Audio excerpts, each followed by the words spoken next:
Hello friends, welcome back to my YouTube channel Manvik coaching centre. Friends, आज हम पढ़ने वाले हैं moral development theory given by Jean पियाजे, यानी कि नैतिक विकास का सिद्धांत जीन पियाजे द्वारा जो हमें दिया गया है, आज हम उसकी स्टडी करेंगे। प्रीवियस वीडियो में हमने कोहलबर्ग का नैतिक विकास का सिद्धांत पढ़ा था, तो चलिए आज का हमारा टॉपिक शुरू करते हैं।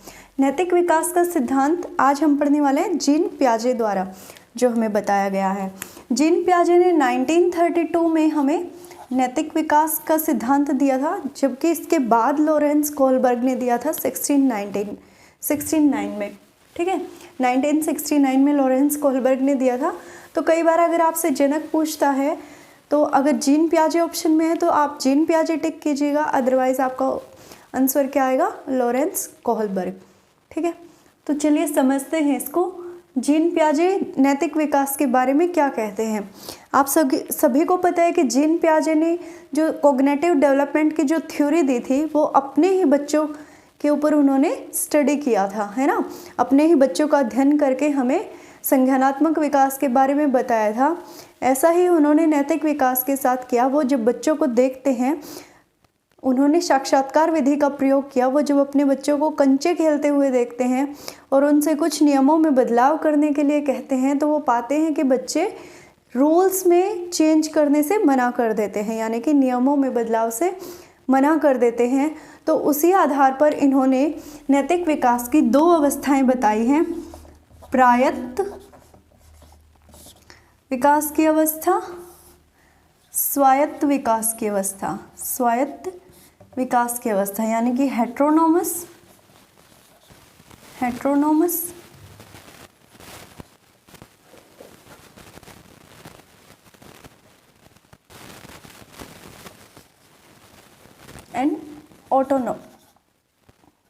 ऑटोनोमस। ठीक है, अब ये जो हम अवस्थाएं पढ़ रहे हैं नैतिक विकास की, ये हैं प्रकृति के आधार पर। प्रकृति के आधार पर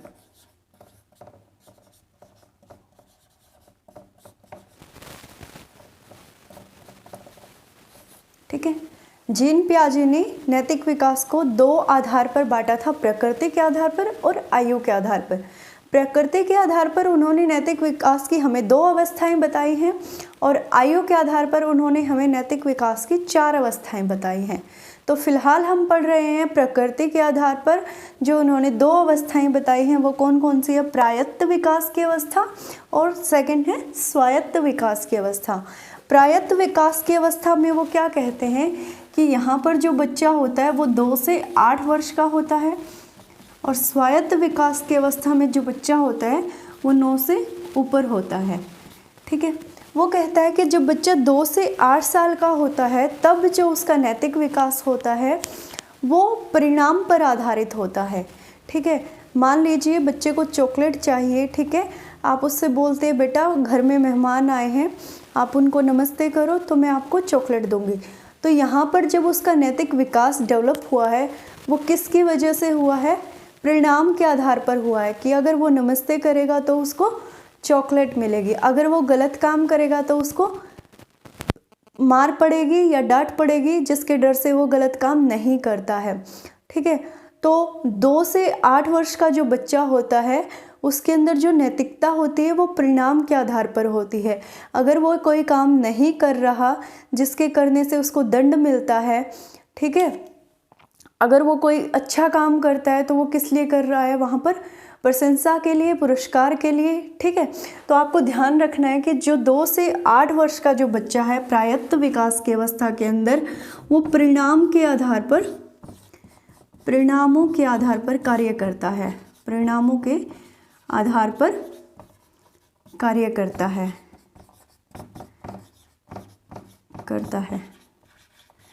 यहाँ पर जो बच्चा होता है वो सोचता है कि जो रूल्स बनाए गए हैं वो किसी महान शक्तिशाली व्यक्ति ने बनाए हैं। कहीं ना कहीं उसे लगता है कि जो नैतिक रूल्स हैं, जैसे झूठ नहीं बोलना चाहिए, ठीक है, ऐसे जो ये चोरी करना बुरी बात है, पाप है, ये जो रूल्स हैं ये भगवान ने बनाए हैं, किसी शक्तिशाली सत्ता ने बनाए हैं। तो यहाँ पर जो बच्चे की थॉट होती है वो ये होती है कि इन रूल्स को हम चेंज नहीं कर सकते। अगर हम इन रूल्स को चेंज करेंगे तो ईश्वर जो है, जो भगवान है, हमें सजा देगा। तो यहाँ पर जो बच्चा है उसकी थॉट कैसी होती है कि नियमों को चेंज नहीं किया जा सकता, नियमों को बदला नहीं जा सकता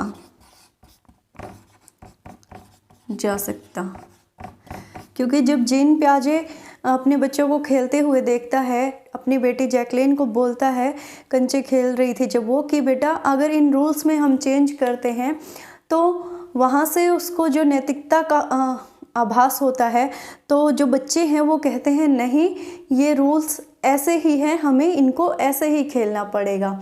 ठीक है, तो कुछ जो सीमित हैं, मतलब जो बड़ों के द्वारा जो रूल्स बना दिए गए हैं या जो जिनके साथ वो खेल रहे हैं, उन्होंने जो रूल्स बनाए हैं वो उन्हीं रूल्स के आधार पर गेम को खेलते हैं। जिसके आधार पर पियाजे ने क्या किया था, हमें नैतिक विकास की जो 2 अवस्थाएं बताई थी। ठीक है, तो प्रायत्त विकास की अवस्था में बच्चा परिणामों के आधार पर कार्य करता है। यहाँ पर वो सोचता है कि नियमों को बदला नहीं जा सकता। एक और बात बोली थी, एग्जाम्पल के द्वारा भी समझाया था पियाजे ने, कि अगर बच्चे से गिलास टूट जाता है तो बच्चा बहुत डर जाता है, उसको लगता है कि अब उसको इसके लिए मार पड़ेगी, दंड मिलेगा, चाहे भले ही और गिलासों का जो डिब्बा है वो किसी दुर्घटना में टूट जाए, उस बात से उसको कोई फर्क नहीं पड़ेगा। ठीक है, उसको उस एक गिलास के टूटने का दुख होगा जो उसके हाथ से टूटा होगा। ठीक है, तो यहाँ पर बच्चा जो है वो भगवान से डरता है। वो सोचता है कि अगर हमने कोई गलत काम किया तो हमें तुरंत सजा मिलेगी। ठीक है, तुरंत न्याय होगा, बच्चा ऐसा सोचता है, इसलिए हम इसको त्वरित न्याय की अवस्था भी बोलते हैं, त्वरित न्याय की अवस्था। बच्चा सोचता है कि अगर हमने गलत काम किया है तो भगवान सजा देगा, मम्मी पापा सजा देंगे और तुरंत न्याय होगा, इसलिए हम इसको त्वरित न्याय की अवस्था बोलते हैं। और हम इसको क्या बोल सकते हैं, नैतिक दबाव की अवस्था, क्योंकि यहाँ पर जो बच्चा नैतिकता सीख रहा है वो एक दबाव में सीख रहा है। वो उसको दंड का या पुरस्कार का जो भय होता है वो उससे सीख रहा है। ठीक है, तो इसलिए हम इसको नैतिक दबाव की अवस्था भी बोल सकते हैं, क्योंकि उसको लगता है अगर मैंने गिलास तोड़ा है तो मम्मी मेरी पिटाई करेगी।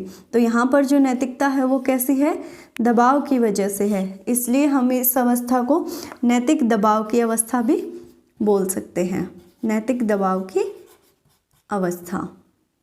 ठीक है, अब हम बात करते हैं स्वायत्ता या ऑटोनोमस मोरल डेवलपमेंट स्टेज की। ठीक है, स्वायत्त विकास की अवस्था की अब हम बात कर रहे हैं। तो यहाँ पर जो बच्चा होता है वो परिणाम की चिंता न करके उद्देश्यों पर बल देता है।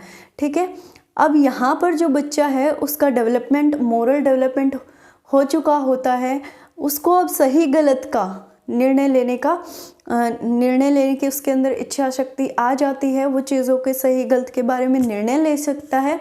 अब यहाँ पर बच्चा क्या करता है, रूल्स को तोड़ भी देता है। ठीक है, वो समाज के बनाए हुए नियमों को तोड़ भी देता है।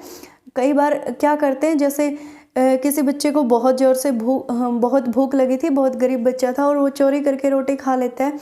तो यहाँ पर जो बच्चा है अगर आप उससे पूछोगे तो वो क्या कहेगा कि चोरी करना बुरी बात है। पर इस स्टेज में जो बच्चा होगा वो क्या कहेगा कि हाँ, उसको बहुत भूख लगी थी, वो बहुत गरीब था, अगर उसने खाना खा भी लिया तो कोई बात नहीं, इससे उसकी भलाई ही है। मतलब यहाँ पर दूसरों की भलाई के लिए जो व्यक्ति है वो रूल्स को तोड़ भी देता है और फिर अपने आप उनको मान भी लेता है। ठीक है, तो यहाँ पर बच्चा जो है, यहाँ पर जो व्यक्ति है, जो बच्चा है वो उद्देश्यों पर बल देता है, उद्देश्यों पर बल देता है। ठीक है, यहाँ पर वो क्या सोचता है कि नियमों में बदलाव किया जा सकता है, बदलाव किया जा सकता है।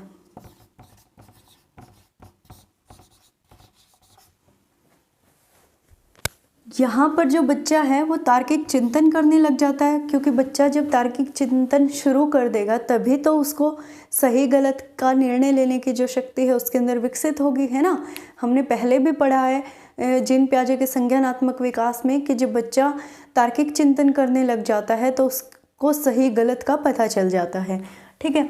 तो यहाँ पर जो बच्चा है उसके अंदर तार्किक चिंतन विकसित हो जाता है, इसलिए हम इसको तार्किक चिंतन की अवस्था भी बोल सकते हैं, चिंतन की अवस्था।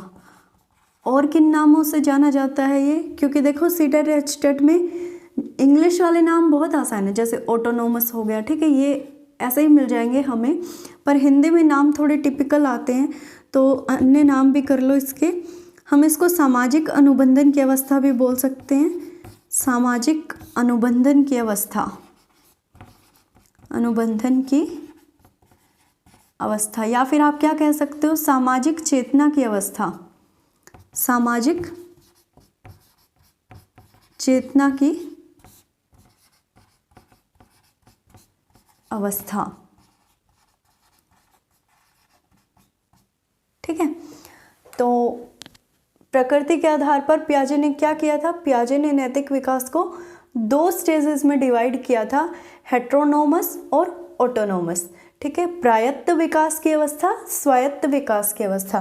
प्रायत्त नाम से समझिए, प्रायत्त, पै से प्रायत्त यानी कि प्रायों से दूसरों पर परिणामों पर आधारित, ठीक है।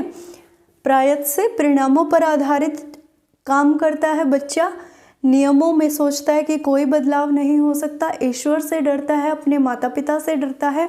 वो सोचता है कि अगर मैंने माता पिता के बनाए हुए नियमों को नहीं माना तो मुझे तुरंत न्याय मिलेगा, तुरंत मुझे दंड मिलेगा, इसलिए वो बच्चा क्या करता है, डर जाता है। जैसे ही उसके हाथ से ग्लास छूटता है तो वो डर जाता है, इसलिए वो क्या, इस अवस्था को हम क्या कहते हैं, त्वरित न्याय।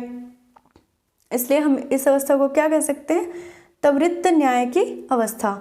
और हम इसको क्या कह सकते हैं, बच्चा डर के, भगवान के डर से, ईश्वर के डर से, माता पिता के डर से बच्चे के अंदर जो है नैतिक विकास हो रहा है, इसलिए हम इसको नैतिक दबाव की अवस्था भी बोल सकते हैं। अब है ऑटोनोमस यानी कि स्वायत्त विकास की अवस्था, ठीक है। स्वायत्त विकास की अवस्था, यहाँ पर जो बच्चे की एज है वो, यहाँ पर जो बच्चा है वो 9 से ऊपर का होता है, ठीक है। यहाँ पर जो बच्चा काम करेगा वो उद्देश्यों पर बल देगा, यहाँ पर वो नैतिक नियमों का उल्लंघन भी कर सकता है, समाज के द्वारा बनाए गए नियमों का उल्लंघन भी कर सकता है, क्योंकि यहाँ पर जो बच्चा है वो उद्देश्यों पर बल दे रहा है। तो अगर उसको लगता है कि इस काम से किसी की भलाई हो रही है, ठीक है, मेरे झूठ बोलने से किसी का फ़ायदा हो रहा है, तो वो झूठ भी बोलेगा। पर इस स्टेज में बच्चा झूठ नहीं बोलेगा, झूठ बोलना उसको पाप लगेगा, चोरी करना उसको पाप लगेगा, ठीक है। तो यहाँ पर जो बच्चा है वो उद्देश्यों पर बल देता है, यहाँ पर बच्चा सोचता है कि नियमों में बदलाव किया जा सकता है, यहाँ पर उसको ईश्वर का डर भी नहीं होता, ठीक है। उसको पता है कि ईश्वर कुछ नहीं करेगा, ईश्वर का डर नहीं होता। और ये अन्य नाम कर लीजिए, बच्चा तार्किक चिंतन करने लग जाता है, इसलिए उसको तार्किक चिंतन की अवस्था भी बोलते हैं, सामाजिक अनुबंधन की अवस्था भी बोल सकते हैं, और सामाजिक चेतना की अवस्था भी हम इसको कह सकते हैं, ठीक है। अब हम पढ़ते हैं आयु के आधार पर जीन पियाजे ने नैतिक विकास को 4 आयु के आधार पर इन्होंने नैतिक विकास की कितनी अवस्थाएं बताई है, 4। फर्स्ट है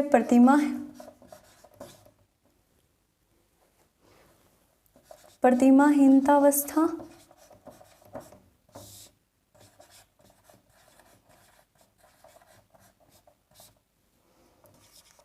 सेकंड है विषम जातीय अधिकार अवस्था, विषम जातीय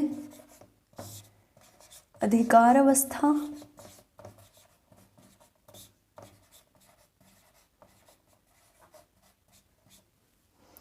थर्ड है विषम जातीय परस्परता अवस्था, विषम जातीय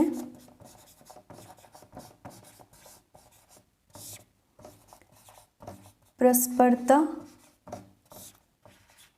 अवस्था या स्वायत्ता अवस्था, स्वशासित, या फिर आप क्या बोल सकते हैं, स्वायत्ता अवस्था।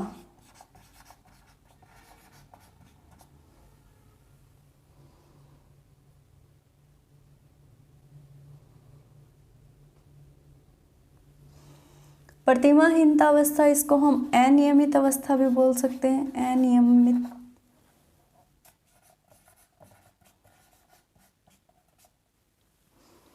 यहाँ पर जो बच्चा होता है वो 0 से 5 साल का होता है। विषम जातीय अधिकार अवस्था, यहाँ पे जो बच्चा होता है वो 5 से 8 साल का होता है। और विषम जातीय परस्परता अवस्था, यहाँ पर जो बच्चा होता है वो 9 से 13 वर्ष का होता है। और स्वशासित अवस्था में 13 से 18 वर्ष का बच्चा आ जाता है, यानी कि किशोर अवस्था तक जो बच्चा है वो पहुंच जाता है।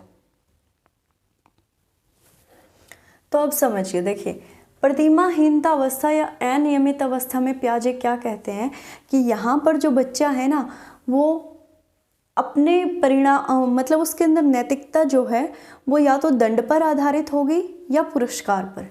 ठीक है, 0 से 5 साल का जो बच्चा है इसके अंदर जो नैतिकता का विकास होगा वो या तो दंड से होगा या पुरस्कार से होगा।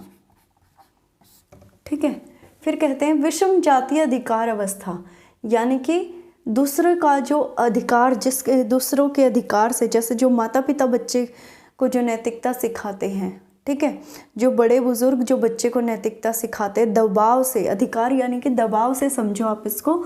ठीक है, दूसरों के दबाव से, परिवार से, माता पिता से जब बच्चा नैतिकता सीखता है, माता पिता से, अपने बड़े बुजुर्गों से, ठीक है, जैसे वो गलत काम नहीं करता है, ठीक है, वो चोरी नहीं करता है, वो उल्टा नहीं बोलता है, क्योंकि उसको पता है कि अगर वो उसने ये काम किया तो उसको मार पड़ेगी। तो ये किसके अंदर अंतर्गत आता है, विषम जातीय अधिकार अवस्था के अंदर। ठीक है, बड़े बुजुर्गों, माता पिता, ठीक है, कोई भी हो सकता है इसमें, मतलब जो फैमिली के अंदर जब बच्चे की नैतिकता का विकास होता है तो वो कहाँ आ जाती है, विषम जातीय अधिकार अवस्था के अंदर। उसके बाद है विषम जातीय परस्परता अवस्था। यहाँ पर जो बच्चा होता है, देखिए, परस्पर, ठीक है, यानी कि सामंजस्य स्थापित करता है। यहाँ पर बच्चा सामंजस्य, यहाँ पर अधिकार था यानी कि दबाव था। ठीक है, दबाव में जब उसका नैतिकता का विकास हो रहा था। ठीक है, और यहाँ पर बच्चा क्या है, सामंजस्य से, यानी कि अपने मित्रों के साथ, ठीक है, जैसे मित्र मंडली बन जाती है। ठीक है, वो कहते हैं कि तुम्हें वफादार रहना है, अपने ग्रुप की बात किसी और के साथ शेयर नहीं करनी। यहाँ पर जिस नैतिकता का विकास होता है वो कहलाते हैं विषम जातीय परस्परता अवस्था। मित्रों के साथ, ठीक है, समूह के साथ, या फिर जो स्कूल में जो बच्चों के अंदर नैतिकता का विकास होता है वो किसके अंदर आता है, विषम जातीय परस्परता अवस्था के अंदर। उसके बाद है स्वशासित या स्वायत्ता अवस्था, 13 से 18 वर्ष। यहाँ पर जो बच्चा है वो खुद के ही नियमों का पालन करता है, खुद के नियमों का पालन करता है।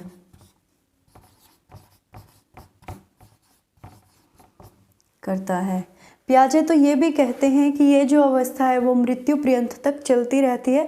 हालांकि उन्होंने हमें 18 वर्ष तक के बच्चे के बारे में ही बताया है, क्योंकि यहाँ पर जो बच्चे का नैतिक विकास है वो हो गया होता है, और फिर यही जो नैतिक विकास है हमारे आगे आने वाले जीवन में भी काम आता है। ठीक है, तो यहाँ पर जो बच्चा है उसके अंदर तार्किक चिंतन आ गया है। अब वो खुद के नियम बनाता है, जो नियम बनाए गए हैं नैतिक मूल्यों के आधार पर उनको जज करता है, सही है या गलत है, और उसी आधार पर उन नियमों को मानता है। तो ये थी आयु के आधार पर नैतिक विकास की अवस्थाएं। कुछ इंपॉर्टेंट पॉइंट्स जिन पियाजे से रिलेटेड हम लिख लेते हैं। जीन पियाजे का जीन पियाजे की लिखी हुई हैं जो कि बहुत फेमस हैं। अब यहाँ से इस बात से एक क्वेश्चन याद आ गया कि सीटेट में पूछा गया था, बाल चिंतन की भाषा पुस्तक किसने लिखी? तो याद रखना जीन पियाजे। ठीक है, जीन पियाजे की फेमस बुक है ये। और तो आपको पता ही होगा the psychology of child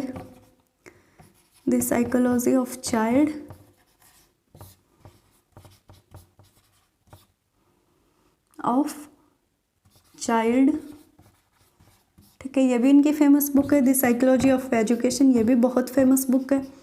the psychology of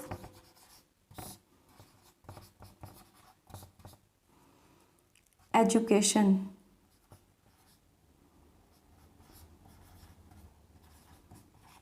ठीक है, और संसार के बारे में बच्चों के विचार, संसार के बारे में बच्चों के विचार। और एक ये जो बुक है बाल चिंतन की भाषा, language and thoughts of child.